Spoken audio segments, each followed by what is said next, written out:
Welcome to the Diet Doctor Podcast with Dr. Brett Scher. Today it's my pleasure to welcome Robb Wolf as my guest. Now, Robb is one of these amazing people who has expertise in so many different areas, and I think you're going to see that in our talk today. We cover politics. We cover the biology and chemistry of food science. We cover the emotions and the psychology of it.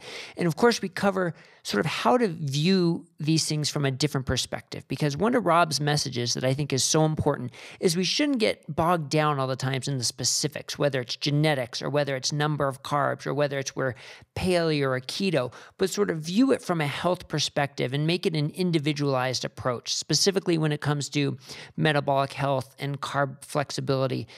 So I really hope you take away some of Robb's perspectives and you're able to incorporate that into your life to say, okay, how does this fit into my bigger picture of health? Now, Robb is a very prolific author with The Paleo Solution and Wired to Eat. He's working on 2 new books, which we're going to hear a little bit about at the end, and I can't wait for those to come out. And then, of course, he's got a number of videos on YouTube and his website, robbwolf.com. So I really hope you enjoy this interview as much as I did about this whirlwind of different topics and the perspective from Robb Wolf. And if you want to see more, you can see us at dietdoctor.com, where you can see the full transcript and, of course, all our other interviews. So thanks and enjoy this episode. Robb Wolf, welcome to the Diet Doctor Podcast. It's a pleasure to have you. Thank you. Huge honor to be here. Yeah, well, Robb Wolf takes on a lot of different meanings when people think of who Robb Wolf is. So I want to start with who really is Robb Wolf, because sometimes when you listen to you speak, you can sound like you are an anthropological PhD, or you can sound like you're a biochemistry PhD, or you could sound like you are a functional medicine practitioner with years of experience, or you're the CrossFit expert. And you seem to branch across so many different disciplines. Like, who's Robb Wolf? How'd you get to this point of having so much expertise? Oh, man. One, thank you. Some good luck and I guess some hard work. So I stumbled onto this kind of paleo diet concept in 1998 as part of a health crisis that I had. And it was kind of the last ditch, roll of the dice to try to deal with the ulcerative colitis that I was dealing with. But my mother had been diagnosed with celiac disease and a whole complex of interrelated autoimmune conditions, lupus, rheumatoid arthritis, Sjogren's. And now when we kind of look back, like, that's super common. We see that all the time where people have these complexes of autoimmune conditions. But at the time, it was kind of this novel thing. But her rheumatologist had determined that she was reactive to grains, legumes, and dairy. And when she told me this at the time, I was a very sick vegan. And again, the ulcerative colitis problem and whatnot. And I sat there thinking, I'm like, okay, so she can't eat grains, legumes, and dairy. What on earth do you eat if you don't eat that? The dairy wasn't an issue for me at the time because the vegan shtick, but I was like, grains, legumes, and dairy, man, that's like agriculture. Well, what did we eat before agriculture? And I was like, oh, the caveman, like Paleolithic diet. So this is 1998, and literally it was this stream of consciousness, and I had heard this term Paleolithic diet. I went into the house, turned on the computer, waited for it to boot up and do its thing, and then there was a new search engine out called Google, and into Google I put the term Paleolithic diet, and I found a lot of material from this guy Arthur Devaney, and then less material from a guy Lauren Cordain. And I started interacting with both these guys. I ended up shaking Lauren down for a research fellowship and spent some time in Fort Collins. And so I was right at the beginning of that scene. And then I've always been interested in kind of the strength and conditioning world. And in 2000, 2001, when I was poking around online, I found this really weird workout called CrossFit. And they were referencing the low-carb diets and Paleolithic diets at a time when nobody talked about this stuff. Yeah, this was back in 2001. 2001, yeah. So I ended up co-founding the first and fourth CrossFit affiliate gyms in the world and worked with CrossFit HQ for a number of years. And so I've been really lucky to be at kind of the ground floor level of a lot of these, kind of movements that have really arguably kind of changed the world that we live in a lot of ways. So very fortunate in that regard. And then I don't know why, but at a reasonably young age, like in my early 20s, I kind of sat down and I thought, what are these like big picture governing, concepts that help you understand the world? And I for myself, I kind of boiled it down to economics, evolution, and what I would call like thermodynamics, I mean, basically physics, but really thermodynamics because of like the energy inputs and outputs. Like if someone says, hey, ethanol is a great fuel source, for cars, I'd say, okay, well, do you get more energy out of it than you put into it? And they say no. Then I'm like, okay, then it's not a good fuel source, And so if you're able to run things through some basic economics, like supply and demand and efficient market theory and some stuff like that, like it really, in things like moral hazard, like if you're going to set up a safety net for people, make sure it doesn't turn into a noose that keeps them trapped there for multiple generations. Like there's some basic economic stuff, and then using this evolutionary template, it doesn't answer all the questions, but it helps you ask some really good questions about human health, ranging from psychology to movement to our circadian biology. Like it really gives you kind of an advantage. And so I'm not a particularly smart guy, but I've got kind of an operating system that I think gives me a disproportionate advantage when I look out at the world and I try to figure out what's going on in that. And so it led me to some things like functional medicine, like CrossFit, like this paleo low carb type approach. And so I've been really lucky in that some of my early mentors helped me form that kind of worldview based in economics, evolution, and thermodynamics, and then also of just being kind of the right place, the right time, and then worked really hard with some of these concepts. Yeah, that's a great way you describe it about the different modalities, because you do pull from so many different areas, and I think that really helps your perspective, because no matter how much people like to put things in buckets and put people in buckets, you sort of defy that and say, hang on, we're not all in buckets. So you're initially known as the Paleo Guy because your Paleo Solution book. And then you sort of kind of became known as the Keto Guy because then you were talking more about keto. But really, it sounds like your message is you don't have to be paleo, you don't have to be keto, you have to apply the principles for a healthy lifestyle. Right. Yeah. Right. And folks forget that in my paleo book, my recommendation for the first 3 months was between 30 and 50 grams of carbs, and then start tinkering with reintroduction and whatnot. And so, even then, like the funny thing is, my North Star has really always been the low carb side of this story, but using the paleo orientation to think about broader picture things like gut health, circadian biology, immunogenic foods. And so that's where the maybe paleo ancestral health template has been really valuable for me in trying to figure out, kind of some logic trees for trying to help folks. Right. And that makes a lot of sense. So when you're talking about people trying to be healthier and the challenges they overcome, so I think that's where it sort of leads to the Wired to Eat book that you wrote. And that's another part of your message that's so important, that it's, the types of food you want to eat is important, right? Trying to define your macros, trying to stay away from the unhealthy foods, go towards the healthier ancestral type foods. But the society we're in is sort of stacking the deck against us. Absolutely. And it's making it much more challenging. And that was sort of like the take home behind Wired to Eat. So what led you down that path to say, okay, let's take a detour from the type of foods to what's going on emotionally, what's going on intellectually that's keeping us from achieving our health. Right. In the first book, The Paleo Solution, I had maybe a paragraph related to the neuroregulation of appetite. And I made mention to the notion that like adiponectin and leptin and ghrelin, these things regulate our appetite. And if we eat in a certain way, then it can improve our satiety and make it easier for us to be successful. But it was really like an aside. So those are the hormones, just for definition, those are the hormones that sort of regulate, say, your body's hungry or your body's full. And so how those are regulated by different factors. Yes. Okay. Yeah. Including sleep and exercise and all kinds of stuff. Your gut microbiome, it influences these things. But then over the course of time, there's been this kind of macronutrient war. Is it high carb? Is it low carb? Well, we have the Catavans. They live really well and eat tons of carbs. Well, I try to eat that way and I feel terrible and my blood lipids go sideways, and it doesn't matter if it's sweet potatoes or rice or what have you. So what's happening there? And so over the course of time, I think putting some of this ideas around metabolic flexibility and some individualized medicine. Some folks at the Weitzman Institute did a really fascinating bit of research that I believe was published in 2016. They took 800 people, put continuous glucose monitors on them, did a full gut microbiome screening, genetic testing, full lipidology.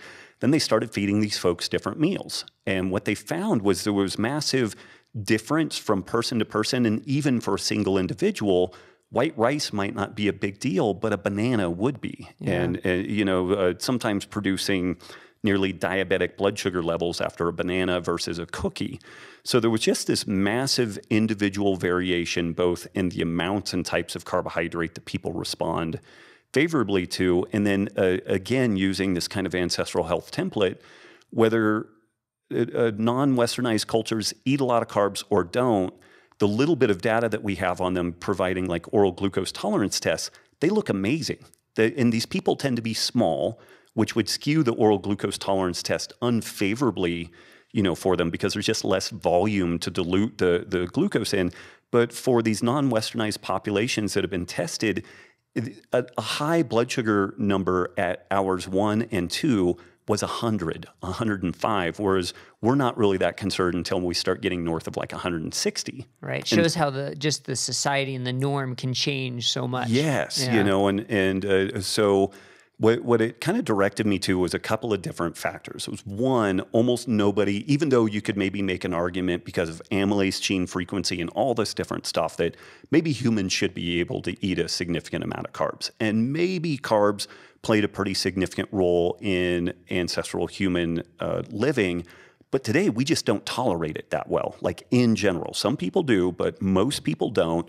And then if you apply a standard that is consistent across the board with non-Westernized populations of what constitutes healthy blood sugars, then you're forced to either eat very small amounts of carbs or very infrequently or immediately post-exercise, or, it starts ordering some stuff out. And what we found is that if we tighten those parameters with an eye towards the neuroregulation of appetite, so that people could spontaneously reduce or maintain caloric intake at healthy levels, and that was driven in large part by finding the amounts and types of carbohydrate that kept them within pretty tight blood sugar regulation, because I think that is the ancestral norm. These huge excursions in blood sugar were not normal. And what we look at as benign, I think, is anything but, and that it's actually much, much lower in magnitude and duration that is not injurious. Once you start running everything through that, then that was kind of the framework for Wired to Eat. And then so it helped educate people on maybe that background information. And then I think pretty practically help people to walk through, getting to a spot that they could find a healthy place in that. So let's talk about that for a second, because this metabolic flexibility is a big topic that comes up. When you're treating diabetes, when you're treating insulin resistance, you really have to be pretty strict about avoiding carbohydrates. But people always ask, is this a forever thing? Is there some point where I can start to introduce carbs in a healthy manner? And that's where this carb challenge or this concept of metabolic flexibility comes in. So what kind of advice can you give to people on ways to determine if you're at that point, or how to monitor yourself to say, okay, if I try some carbs, am I at a point where I can do this in a healthy manner? Yeah, in general, if folks get to a reasonable level of leanness, that's probably a decent indicator that they may be more metabolically flexible. We can do some testing like a LPIR score, a lipoprotein insulin resistance score, which is interesting. It does everything that like the Kraft Patterns does, but without being hooked up to a glucose clamp for like 6 hours at a shot.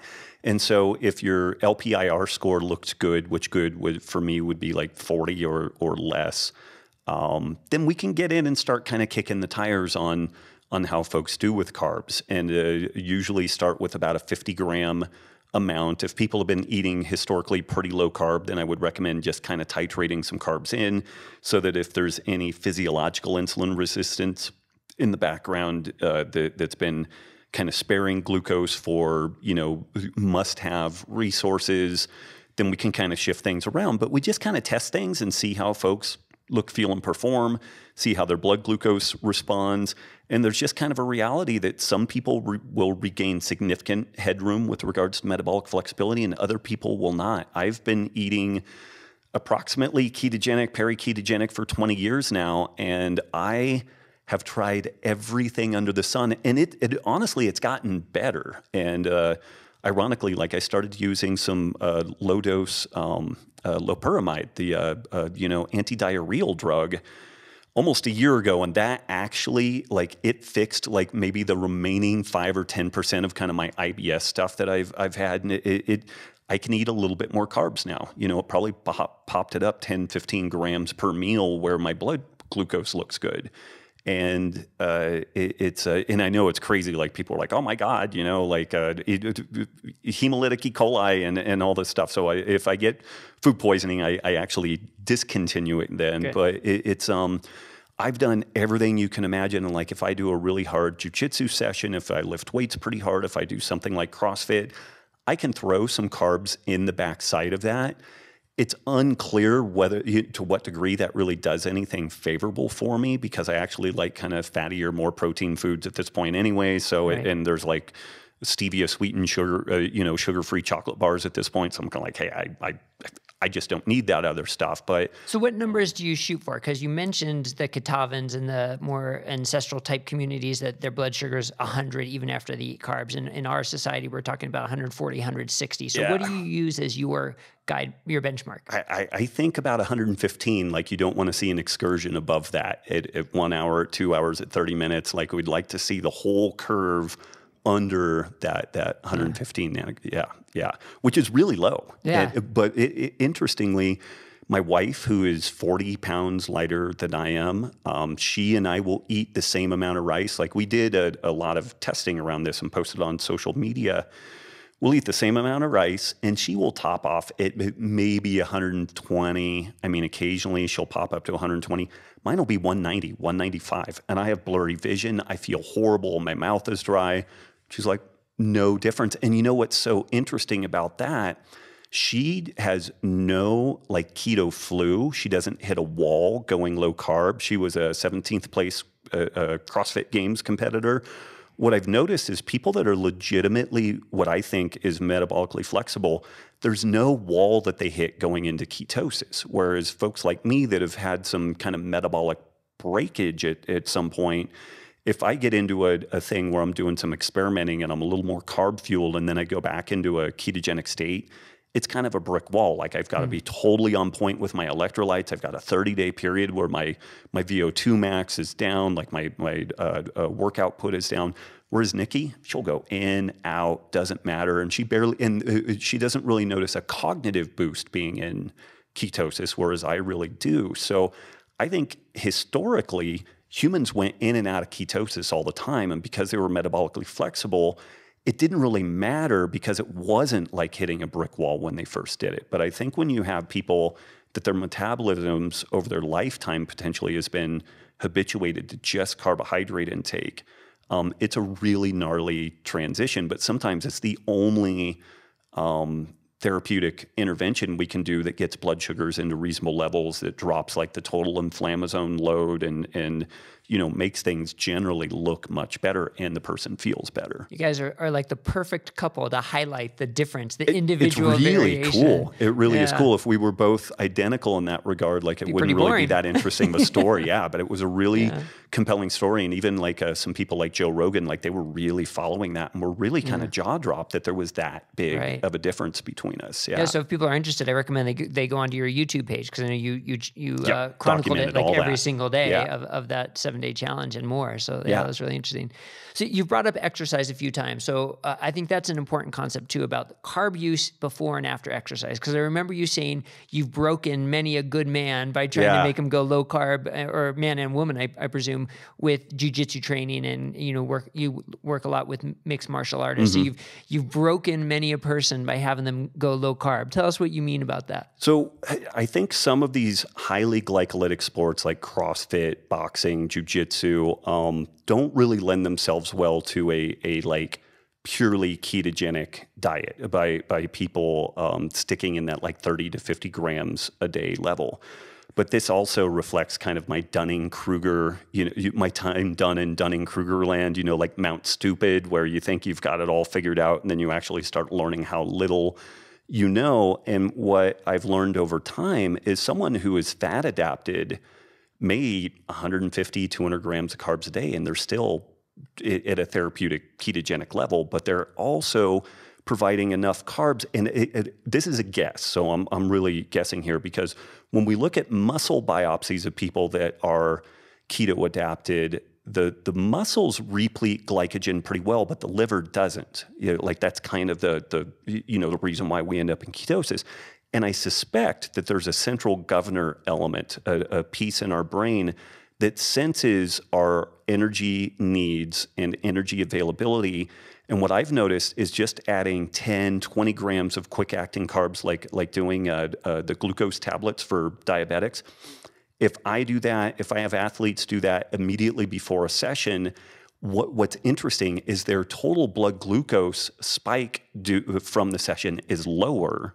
And I think that's because they get less of an adrenal cortical response trying to dump glucose out of an already glycogen depleted liver. And so I think part of where I broke folks, a big piece was I wasn't attending to their electrolytes appropriately. They needed far more electrolytes. That was a piece I didn't do. But then also I was overly strict about what ketosis was. And the reality is if someone is vegan and eating a 90% carbohydrate diet, but they're doing a Ironman triathlon event, they're producing ketones. Like, they may swear up and down that they're not, but they absolutely are, because the body is trying by hook or by crook to get energy substrate any way it can. And one of the ways that it will do that is by producing ketones. So a piece that I didn't appreciate was electrolytes. Another piece was that ketosis can mean a lot of different things depending on the context, and high work output can change the carbohydrate tolerance significantly. And then also appreciating that some peri-workout carbohydrate, particularly glucose, may actually alleviate a lot of that glucocorticoid ping that we get. We see it really prominently in type 1 diabetics, where they'll do a hard workout and their blood glucose may go into the 200s. And so then you have to figure out a strategy of, do we do some slow acting, insulin before? And, there's a whole mitigating strategy there. But over the course of time, I've just recognized that we can cycle carbs a little bit. So on harder training days, we'll do more, particularly pre and post workout. We'll do peri-workout nutrition, like the targeted ketogenic diet. And so we just do a little bit of fiddling. And I've found where normally, say, a 170-pound MMA athlete, they may be eating 600 or 800 grams of carbs a day, and they're inflamed and they're having gut problems. Grams? That's the standard. I mean, that's what these folks do. Wow. We might get them down to 200 or 300 grams of carbs, and their inflammation is low. And when they wake up in the morning, they've got a decent level of ketosis occurring. We might throw some MCT oil in the mix to kind of goose all that stuff. But being a little bit more flexible on that and really just keeping oriented towards performance and inflammation and recovery. But they're at a fraction the carbohydrate intake that they historically have been, right, and reap some benefits consequently. So now you're dealing with very high performance athletes with very high performance type activities. So for the so-called average Joe out there who's going to hit the treadmill, hit the elliptical, do some resistance training, do you think the same concept applies, or is there sort of a minimal level of intensity that you need to worry about adding this extra glucose? I think it varies a little bit from person to person. Like, I think some people probably don't need to add peri-workout carbs at all. I do jiu-jitsu 4 or 5 days a week, and I find in general, if I just do 10, 20 grams, so what I do, I show up at class and I look and see who's there. If there's a bunch of like 22-year-old cops that are 200 pounds, and I'm like, okay, it's going to be one of those days, and it's like 20 grams of carbs, because I know that it's going to be a fight for my life. If it's people my size and they're all white belts, and I'm like, I don't even add anything to it, because it's not going to be a big day for me. So I think you kind of map, what the experience is, and you can play with that. But it's really a nominal amount, that folks get a real benefit from. The guys from Keto Gains, I've learned so much from them. They will do a little bit of peri-workout carbs, 10, 20 grams is very high. Like, they're more like 5 or 10 grams, just a little bit of a dose right before the workout. And it seems to, and again, it's not a muscle glycogen thing. Like, people get really spun out about that. I think it's a central governor issue where the brain just senses, oh, there's a little glucose there. We're good. We can get after it a little bit. Yeah. And what about if you're using food instead? Would you recommend like a handful of berries, or would you even go like a cereal or rice, or like what what are the food equivalents you would say for that glucose tab for those who want to have a little? I think a little fruit, and probably more like tropical fruit, like the higher glycemic index, faster acting fruit, because you want it to be pretty quick acting. But again, folks can play with that, you know? Yeah. And again, because ketosis is so damn effective, like it's the most underutilized medical intervention in the world right now. Like it is just such a powerful tool. That's a great comment. But it's so powerful that then people have forgotten, oh, there's this whole world called low carb that's like 50 to 150 grams of carbs a day, which is incredibly healthy and incredibly beneficial. And people will go in and out of ketosis all the time. So I would really encourage folks to just play with things and kind of see how they do, because again, like ketosis has been so valuable. Like I was looking on PubMed, you can look at the number of citations that have been published over time, and it starts in like the early 1900s, and it's like one or two, and then around 2000 you start getting a little bit. And last year there were like 380. Like it's gone exponential, and it's because it addresses so many different issues. It's so effective. And unlike paleo, like I kind of look at keto versus paleo. Paleo is kind of like the Old Testament, and then keto is like the New Testament. It's kind of like, oh, don't worry about all that stuff. Like, just do this, you know, just get your blood glucose to these levels, and things are going to be good. And in general, that's pretty accurate. You know, it's just a much simpler intervention than if somebody says, what about gluten intolerance? Okay, well, check that. You know, like you can tick the box on all the food intolerance stuff very easily, but it's not this whole like crazy, you know, song and dance routine. So it's so effective, but I think that people have gotten a little overly wed or a little paranoid about the notion that like 100 grams of carbs from whole food sources, fruits and vegetables, is probably not a bad idea for a lot of people, particularly more active people. So I would play with peri-workout carbs. I would also play with, you know, just how do you feel reintroducing a little bit of fruit pre or post workout and stuff like that. Like, do you still look, feel, and perform as well or better? Do, you know, does your A1C look good? If you get some inflammatory markers, how do those look? How is your digestion? And if all those things are on point, I tend to lean towards more latitude in the diet versus less. For those who are more metabolically healthy and sort of reached a plateau stage and not in their active treating something like diabetes or insulin resistance. Yeah. Okay. I think that was a good discussion there on exercise, because so many people wonder how to handle glucose around exercise. Yeah. Now, I want to transition a little bit more about Wired to Eat and sort of the societal pressures of it's not your fault necessarily, right? There's so much from a physician standpoint. I can unfortunately say I've spent over a decade sort of subtly saying it's your fault, right? You just don't have enough willpower. Not that I ever said that, but that's sort of the implied message that you can't stick to this diet. But you've pointed out the psychology behind orchestrating packaged foods and processed foods to make it more addictive. And you've talked about the differences in texture and the differences in salt, where you're stuffed, you can't eat anymore. Oh, but here comes a change to our palate, and all of a sudden we can. I mean, was this eye-opening and kind of a revelation for you to learn all this, or did you sort of suspect it from the beginning? No, it was a big eye-opener because in my early career, I was a total to people. And it was kind of like, just do this, you know, and you know, here's the information, just do it. And, well, my kids don't want to eat this way. Make little Jimmy eat, you know, I mean, I was so not appreciative of the complexities of like navigating the social environment and all that type of stuff, and really did a disservice for a lot of people. Like I helped a lot of people, but it was a cross-section of people that were ready to go, whereas there was probably another big group of people that I had some empathy and a little bit of caring, and like, hey, I understand this is challenging. I understand that your coworkers are trying to undermine you. Here's how we're going to, you know, address that. And so, yeah, I mean, it was a revelation for me, and it's an embarrassing, painful thing at this point to realize, you know, kind of the way that I conducted myself early on. But it was this evolutionary biology framework that bludgeoned me into understanding that this is a really difficult thing.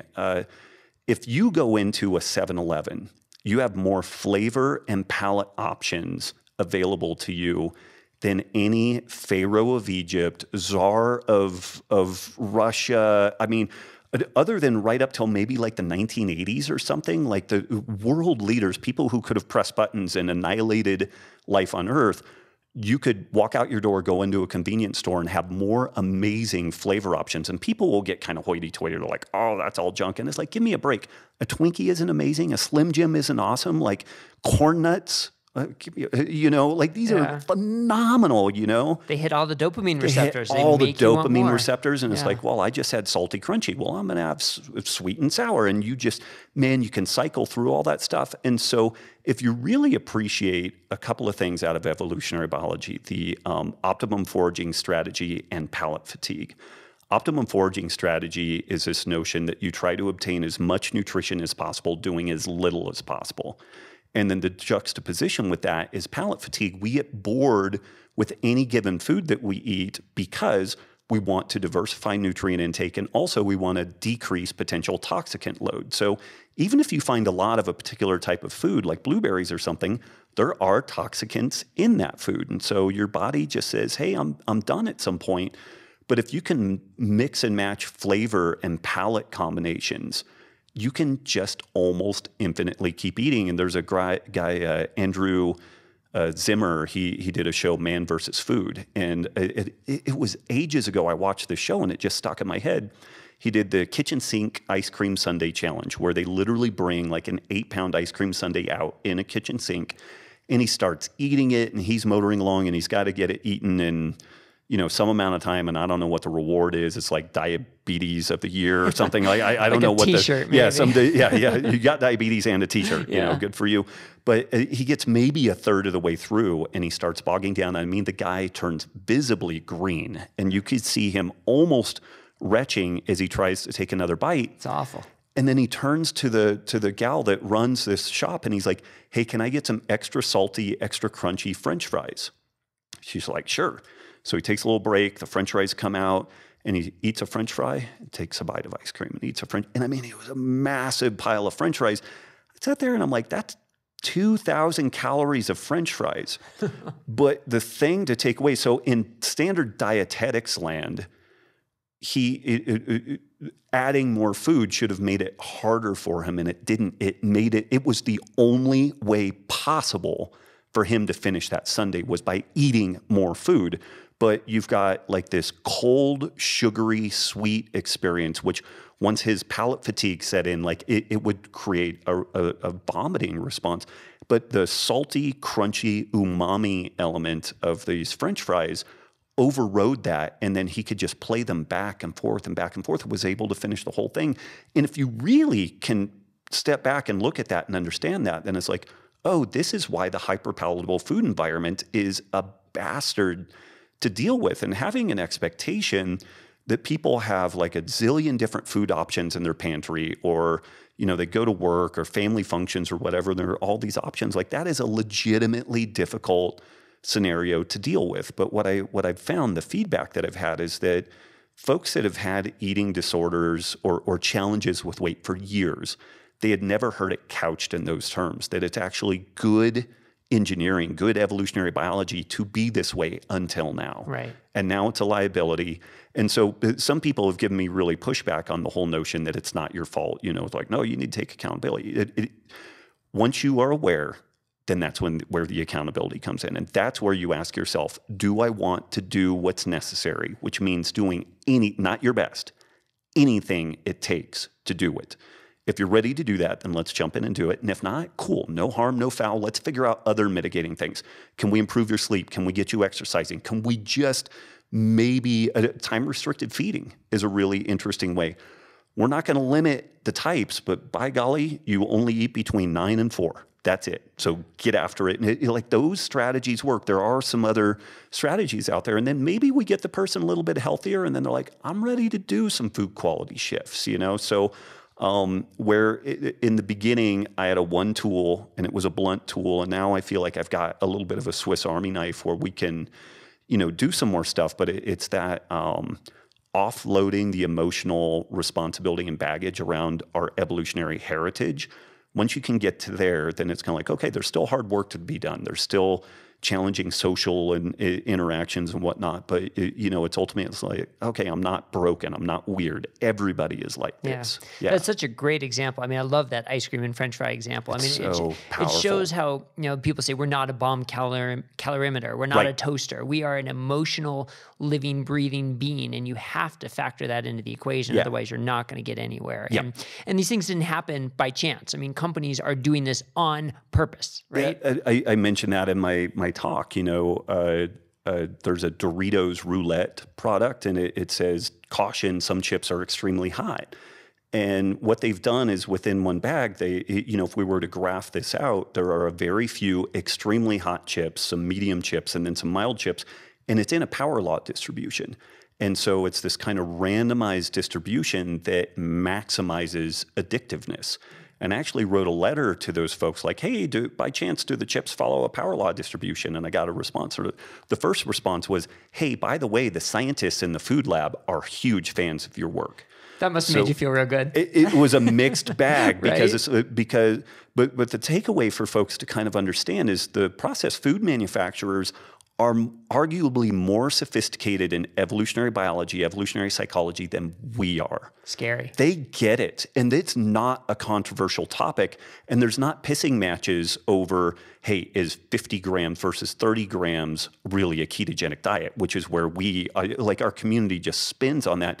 These guys are like, hey, we understand evolutionary biology and we understand how to create things to be addictive, and we understand optimum foraging strategy and palate fatigue, and here's how we're going to bypass all that stuff. Right. So while we are infighting on these little details and nuances, these folks are creating foods that it's so frustrating when you have some of the evidence-based nutrition world that they're like, these things aren't addictive, and it's like, what planet do you exist on? And who do you help? Oh, only fitness competitors that arguably already have a neuroses around their food because they can't not be in contest shape all year. So great, you succeed with people that would succeed if they lived on the moon. Awesome, that proves a lot. Can you help someone who's 500 pounds get back down to a metabolically healthy weight? Show me that, And you can't really do that successfully over the long haul without some understanding of this kind of evolutionary,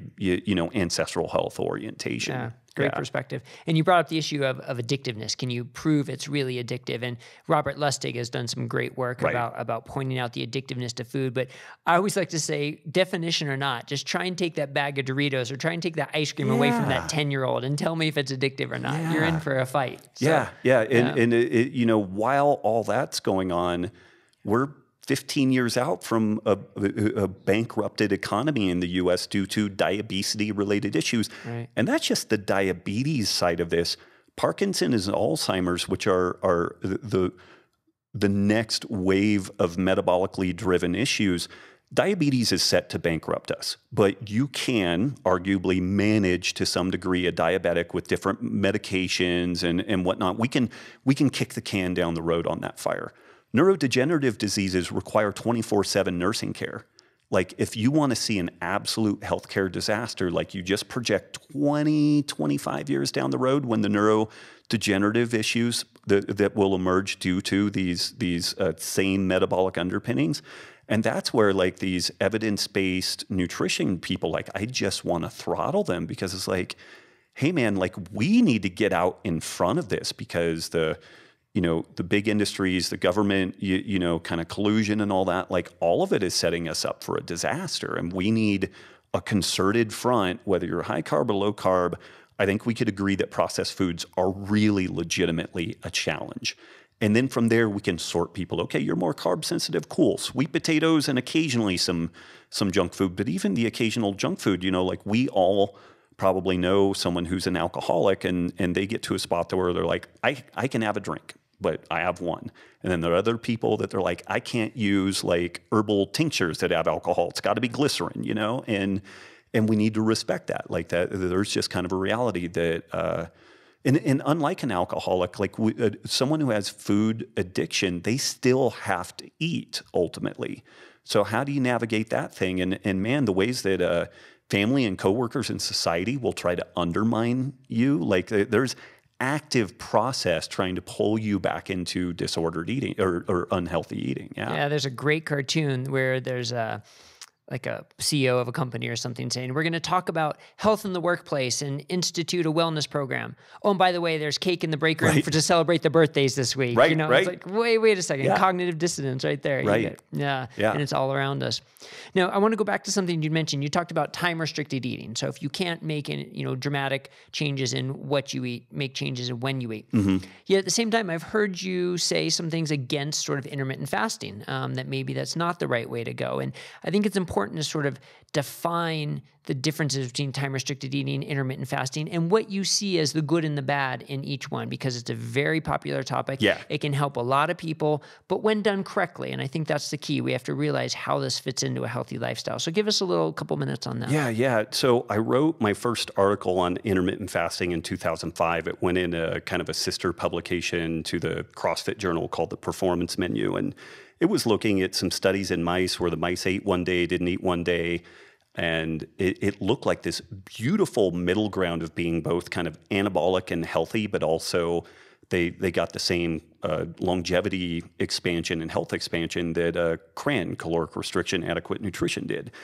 I was super jazzed on this, released this into the CrossFit world, and then I started seeing people just explode, because you had people that even though the ancestral baseline for activity was high, it's not CrossFit. It's not CrossFit 5 or 6 days a week. So we have to take each one of these stressors in this kind of allostatic load as an individual thing and then start adding them together. And if you're doing CrossFit on a consistent basis, man, you're doing everything that your body's going to adapt to. You don't need one more hormetic stressor, which is what that intermittent fasting is. So what I've found is that the people who tend to gravitate towards intermittent fasting are already type A, drinking a pot of coffee a day, doing 6 CrossFit workouts a week. They do hot yoga for a recovery day. They eat 5 grams of carbs a month. I mean, the people who do it are like this type A, over the top. They're just crazy. It's not the type B personality like a computer programmer that's mellow and not super active. And so it's a very context-driven story. So if you have somebody that is in need of improving their metabolic health and losing weight, I think something like intermittent fasting, time-restricted feeding, which I've actually kind of leaned some of Bill Gakos's work, putting more calories earlier in the day and kind of running more with that earlier circadian biology, so kind of front-loading the calories. So if we have somebody that just refuses to modify the type of food that they're going to eat, then I think if we just put some lane lines up there, then, and say, okay, eat whatever you want, but only eat between this hour and this hour, what it does is it introduces some degree of caloric restriction. Like there may be some other metabolic benefits from eating earlier and everything, but at the end of the day, it's calorie restriction. And that ends up being a net win. And so that may be one of the stepwise things that we can use to move things down the road. On the fasting topic, like people are so geeked out on like autophagy and mTOR and all this stuff. And that's all great, but working out stimulates autophagy. Drinking coffee stimulates autophagy. Sitting in a sauna stimulates autophagy. Now, lifting weights mainly stimulates autophagy and mTOR in the affected tissues, which is good. That's all good there.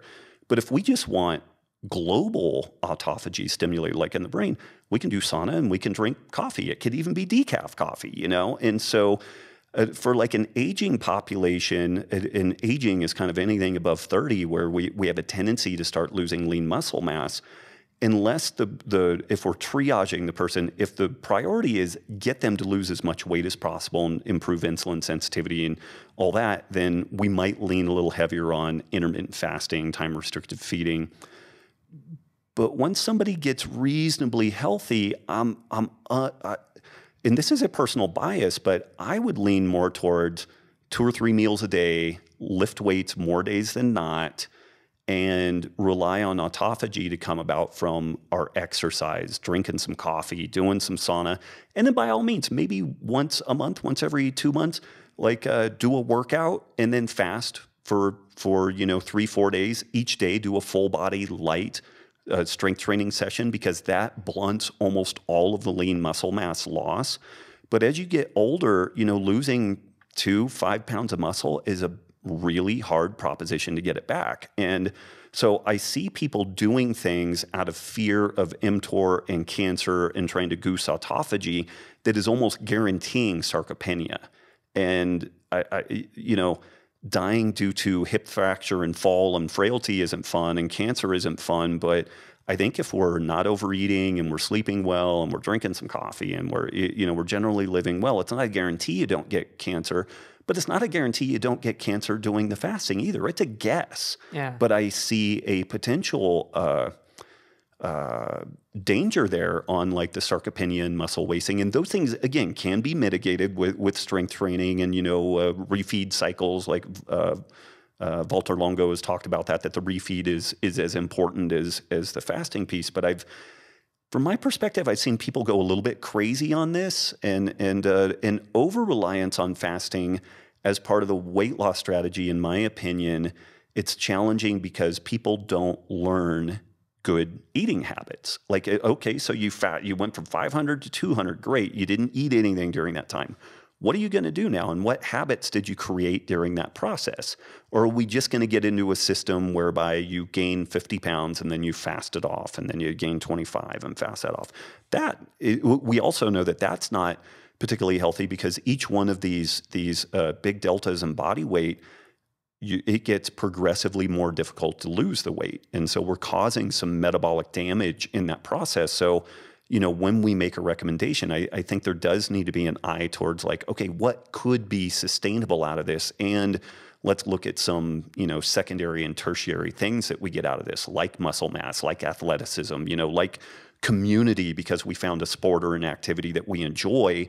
And then that keeps us, in those economic attractors, it keeps us moving towards something that's going to help solidify this healthy lifestyle versus like, I'm just a miserable person and I'm fasting and I can't handle being around people. So yeah, there was a lot there in that answer. That's a good perspective. One, separating those who are striving for longevity versus those who are striving to sort of repair their health and weight loss.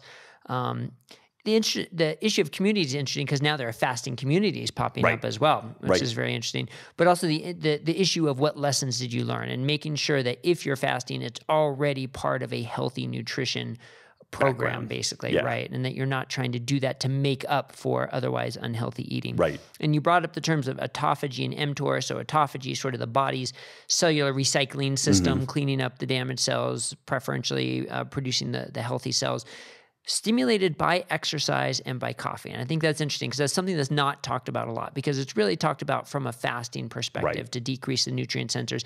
And there's always this question of threshold, like what minimum threshold is required to target or to trigger adequate autophagy. And I would venture to say we don't know the answer to that question. Right. We don't know, but some level of fasting, whether it's 18-6, eating for 6 hours a day, not eating for 18 hours a day, probably is starting to get some of it. Right.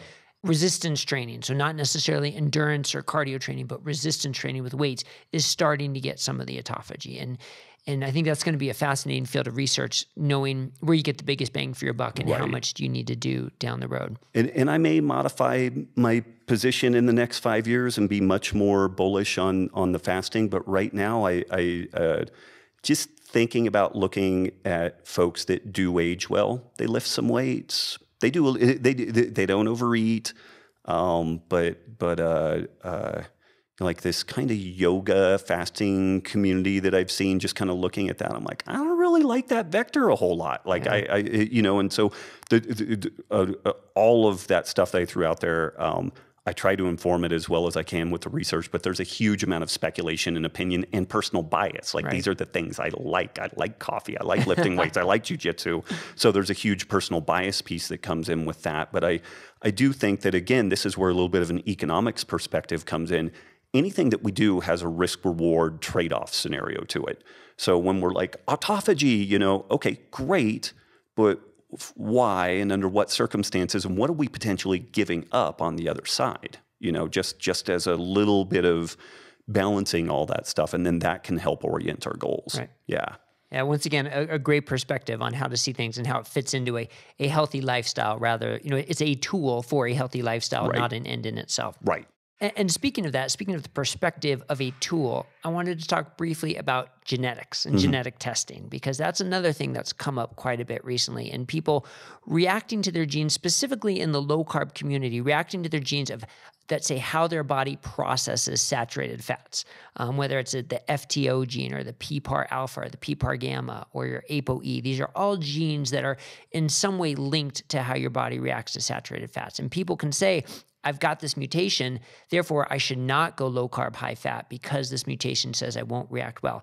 I've heard you have sort of a broader perspective on that. So tell me a little bit. And it's kind of cool. I have that like unfavorable FTO gene that I don't, in theory, do well with saturated fats. And it mainly manifests and I seem to be particularly responsive to dairy. So I've done these isocaloric stints where I'll weigh and measure the food, and I'll do significant amounts of my fat from butter, cheese, cream, and then my LDL cholesterol, my lipoproteins. I mainly follow the lipoproteins. Like at a baseline, my LDLP might be 1,000, 1,100, somewhere around there. It'll kind of float around that range. 2-3 weeks, I can drive it up to 2,600, 2,800, eating more saturated fat, especially from dairy products. And then I'll eat more almonds and olive oil, and it plummets back down to, like that 1,000, 1,100.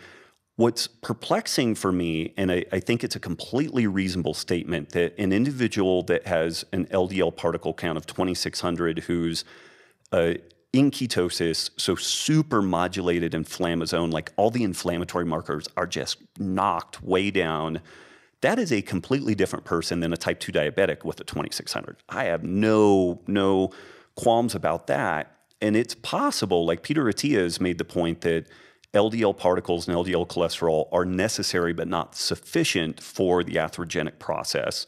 So that's a piece. But I see folks that are maybe a little bit brazen and cocksure, where they're like, so long as your insulin level's low, you're great. You're never going to have a heart attack. And I don't know if I'm totally comfortable with that. Like I would do a CIMT, a coronary calcium scan. I might even do like the 3D imaging.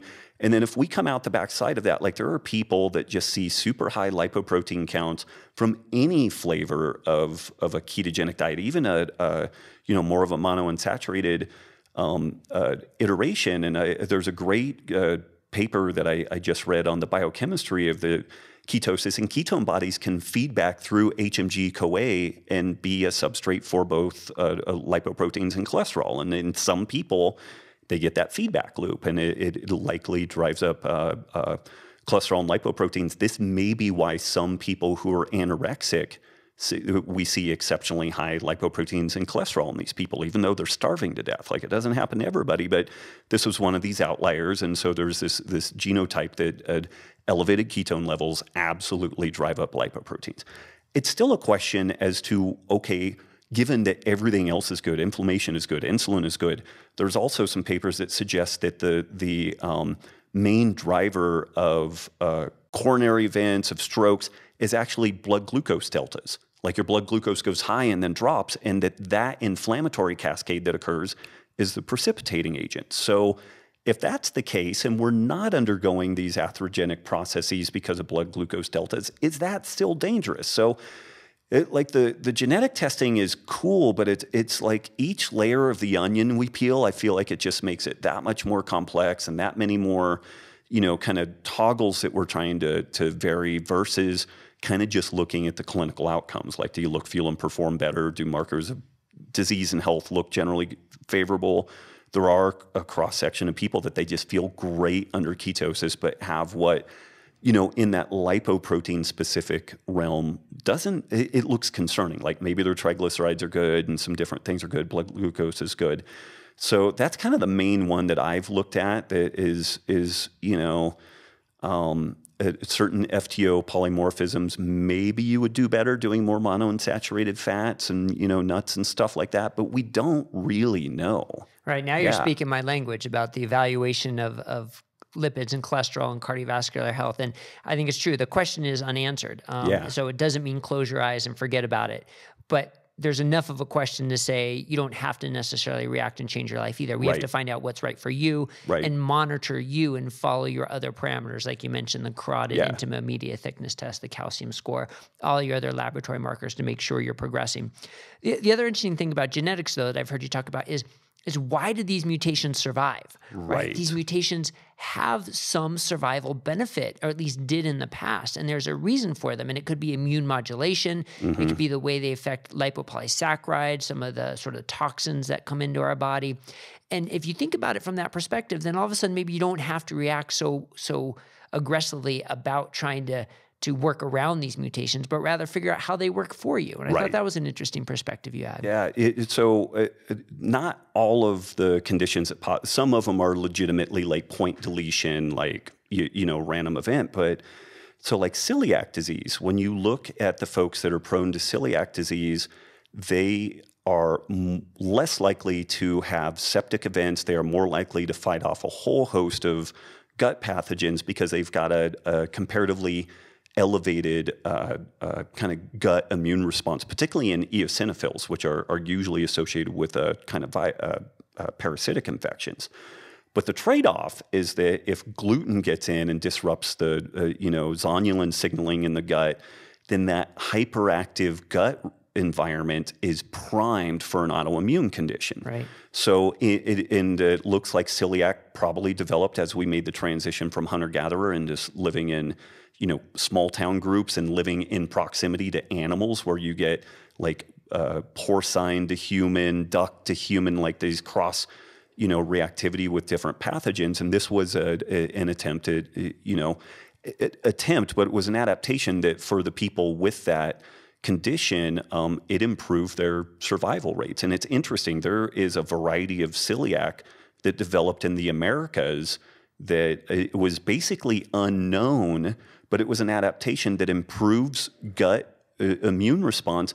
But it was only discovered, more recently because of these kind of Latin American, Native American tribes that have then been exposed to gluten, which then like it was a non-issue until they got an environmental exposure like that. But they had a different but similar adaptation, which ultimately manifests in kind of celiac disease. Huntington's disease, which is a DNA base pair repeat. The folks with that condition tend to have much higher fertility early in life. They have fewer infections. Like they're super bulletproof. And what's really interesting about those groups, this appears to be an old adaptation. And also, we don't see what we characterize as Huntington's disease until relatively recent in history. And so a degenerative neurological condition that's devastating. Yeah, we don't really see that as a feature of kind of clinical medicine. Even in like the Victorian era, like it just wasn't something that we saw. Something has changed in our diet and environment that now is taking this benefit in youth and turning it into a liability a bit later in life. So, and I think that a number of these conditions, like the APO4Es, they're clearly of benefit in a variety of ways, but then we have environmental triggers that are now making them liabilities. The really kind of gnarly and scary thing with the APO4Es is that these people tend to be more athletic, maybe a little more aggressive. Football players, MMA, boxing, you are disproportionately likely to be successful if you have that genotype, because you're more athletic, you're more aggressive, like all this stuff. And you also happen to be more prone to problems due to traumatic brain injury. Right. Which even the traumatic brain injury, though, like it's always probably been a thing, but we have low vitamin D levels. We have a pro-inflammatory diet. We sleep 2 hours less on average per day than what we did. So there's all these other things that get packed into that. And so the numbers vary, but it's about 20% of what we maybe experience is hard-coded genetic expression, and the other 80% is largely epigenetics driven. It's how you sleep, what you eat, whether you exercise, if you have loving relationships and all that stuff. So other than a few situations, I think that these things are shockingly malleable and really prone to us being able to to modify them. Yeah, I love that point because so many people think once you get your genetic test, then your die is cast, and that's like your fate in life to live out these genetics, and not the case. Yeah. I know we've covered a lot of topics, and we're running along on time, but I wanted to get to the work that you've done with the Reno Police Department and the Native American communities, where you've gone into these sections and like revitalized sort of their health and saved money and I think it's so important from a policy standpoint to see the impact you can have that, you reduce the diabetes risk in the Reno Police Department. You save them millions of dollars in healthcare costs, or at least projected healthcare costs.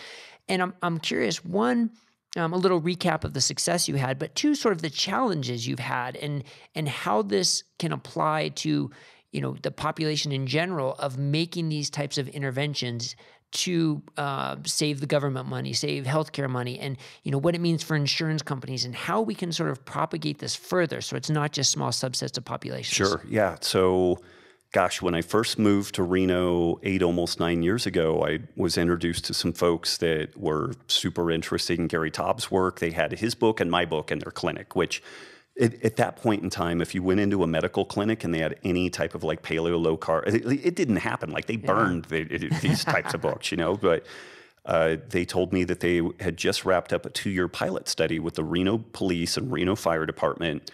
They found 40 people at high risk for type 2 diabetes and cardiovascular disease. This based off advanced testing like the LPIR score and LDLP and whatnot, and also an extensive health risk assessment. They found these very high-risk folks, intervened with a low-carb paleo-type diet, tried to modify their sleep and exercise as best they could, which is challenging to do in a police, military, fire environment.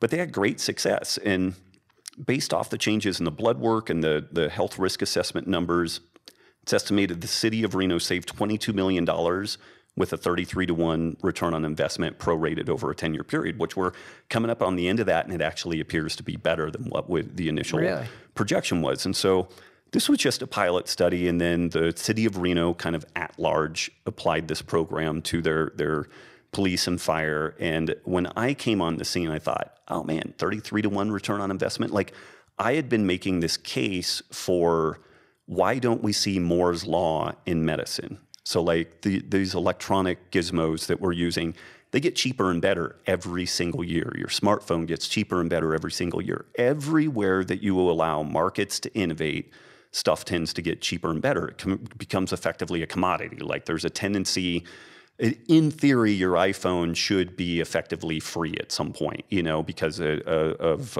how efficient things are. There's reasons why that doesn't happen. But we see the only places that we see Moore's Law occur in medicine are places that do not have third-party reimbursement. So plastic surgery, LASIK is a great example because it's very quantifiable outcomes. And LASIK it's just had an inverse exponential, like it's gotten cheaper and better over time. But medicine at large has not. Like, we pay more and more money and things are more and more expensive and it costs us more and more. And I thought that we would be able to take this thing and take it out to the masses, and it was going to be $1 billion company, and we'd get massive adoption. And I wouldn't say it's gone nowhere, but we've had very limited adoption. The folks that have adopted are self-insured captives. They're businesses that have put money into their own insurance pool to insure their employees or their workers or what have you. And these people are facing the real costs of healthcare, which are exponentially increasing. So they're very ears forward in trying to find something that is going to be effective. Many folks, particularly within governmental organizations, they're in this third-party shell game where, if you're the doctor, I'm the patient, and somebody else is paying for it, nobody really cares I don't care what it costs. And then the insurance company doesn't want to pay you. And so you're like, well, that guy doesn't want to pay me. So I've got to increase my costs to offset that because one third of these things they don't even look at and they just deny outright. So I've got to, so that, tomatoes would be $600 a pound if we paid for them in a third party payer kind of scenario. So we've had some success there. I'm on the advisory board for the Chickasaw Nation's Unconquered Life program, which was interesting. What I had envisioned for the Reno project was a network of gyms associated with doctors that would provide a hub of community support, talk about sleep, food, get exercise, work with local CSAs and farmers markets and, do all this type of stuff. That's what these folks had put together. So we all love confirmation bias. So this was, it's either confirmation bias and we're both idiots, or it's convergent evolution where they saw exactly the same problem. They're a self-insured captive. They're facing exponentially increasing healthcare costs. And when they sat down and thought about what do we need to do to address this, they, the Governor Anatobi and his sons have collectively, like each one of them has lost over 100 pounds on a ketogenic diet. So they're super bought in on like low carb, keto, ancestral health. They like the CrossFit model because of the community element. And they had put a bunch of the pieces together, but they reached out to us for some help. So we've been doing some consulting with them. They work with Virta Health also. Oh, great. So it's really cool. But the big challenges have been, if you go to a large corporation, you deal with an HR department that's like this wall of, just stone and glass, and they don't want to hear any of this stuff. Like they assume that we're trying to reduce benefits, and so it's been interesting. The success we've had has been from people reaching out to us. They're proactive and they're looking for solutions. I will say this, and it's probably going to get me in all kinds of trouble, but when the Affordable Care Act came out, when they started trying to consolidate stuff, it made what we were trying to do 10 times harder. Yeah. It made it much more onerous. And I know a lot of folks are fans of kind of socialized medicine. I would love for all these medical entities, I would love for there to be 10 American medical associations that all compete against each other. I would like there to be so much more competition and like really okay, you guys treat cancer? Yeah, we do too. Let's compete and see who wins, and you take 1,000 people and do best practices. And because the current model is kind of a monopoly, so there's not a real motivation for innovation on any level. And in particular in this kind of grassroots fundamental health scene. And if you are a fan of ancestral health in general, and yet you are also a fan of centralizing medical practices to like a federal governmental level, you are cutting your own throat. Like you should be advocating for health savings accounts and for more of your medical provisions to be provided at the local level and not at like a federal government level, because that's where real innovation happens, when we've got lots of different reaction vessels going. And I know I'm kind of getting off on a little of a political rant, but Bill Clinton, when he enacted a welfare reform, he kicked it back to the states. He provided some parameters and he's like, you guys have 5 to 8 years to figure out what you're going to do. Go. And some of them were disasters. Some of them were great. The things that worked well got pulled up to a more federal level and then disseminated at a broader level. So we had 50 different reaction vessels in that case versus when we enacted the Affordable Care Act, it was one. It was one. And there's things like the Singapore healthcare model where they use HSAs both for people who are wealthy and not wealthy. A health savings account is where you put money in it. It's your money. So poor people in Singapore, when they receive that financial disbursement, that is their money. But then when they go to their doctor, every procedure is listed, what the price is, what the outcomes, what the ratings are.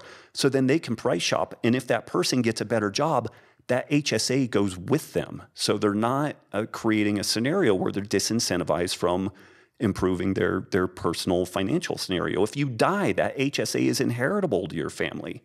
So, and I'm not saying that is it or the thing that we should do, but by God, we should have a couple of states kick the tires on some stuff like that. And we should do some other things where we can decentralize this process. And then it would also provide an opportunity if we had 50 different states, or even if we went to a large municipality level, is the possibility that you or me or someone we know in the keto ancestral health scene greater, that we might have the ear of somebody that's in a critical position, that we could get some movement in a city like Reno or like Chicago or something like that.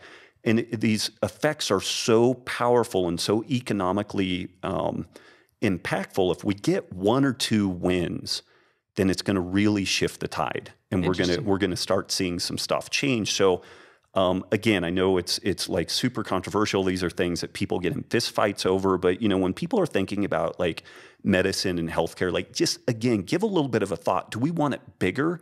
or do we want it smaller and more local and more under our localized control? At least if somebody screws you over on the local level, you know who to go take a baseball bat to their knees to. But if it's in like Capitol Hill, it's kind of like, oh, well, okay, wow. There you go, you know? So yeah. Well, yeah. I didn't expect that type of a political response, but that, metaphorical, of course. But I mean, there's just more accountability and transparency, and something that folks oftentimes don't appreciate is even in the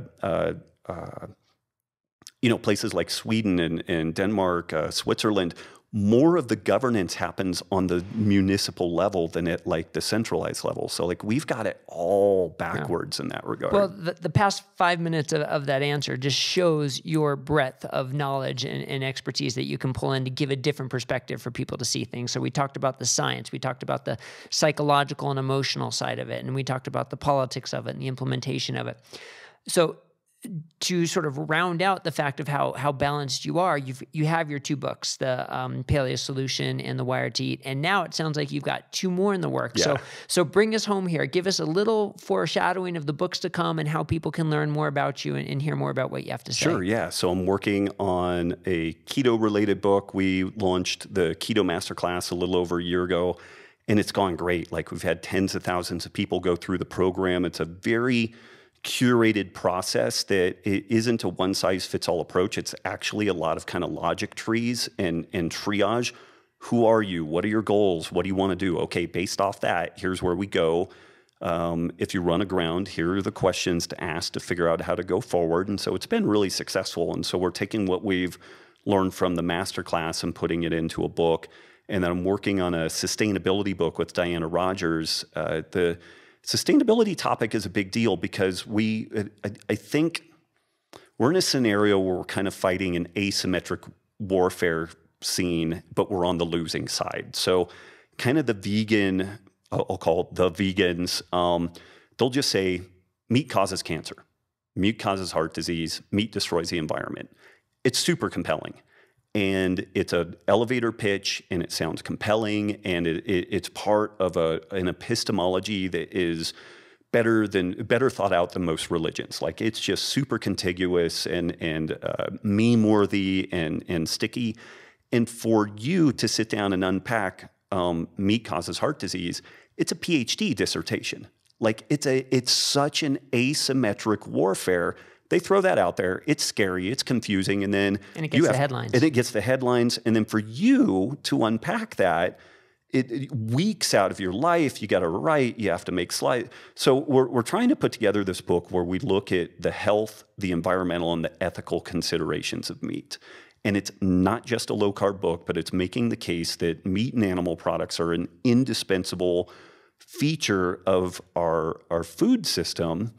And that, on the ethical consideration, veganism is not a bloodless endeavor. Right. Row crops are not a benign entity. And Georgia Eads' talk that she just gave, it's really fascinating. When you look at, and some other people are starting to look into this, Planet of the Vegans is Monsanto and ConAgra on steroids, because that's all there is left. And soil destruction. And soil destruction, and all that. And it's a crazy notion, but it may be that grasslands do really well with ruminants that co-evolved with them over millennia, And so I'm getting in and looking at kind of like the carbon capture, this whole big term of non-equilibrium thermodynamics. It's the inputs and outputs of a whole system, and trying to give a pretty good accounting to that, but also in an accessible way, like trying to be honor the science, but also make it accessible for kind of a lay public,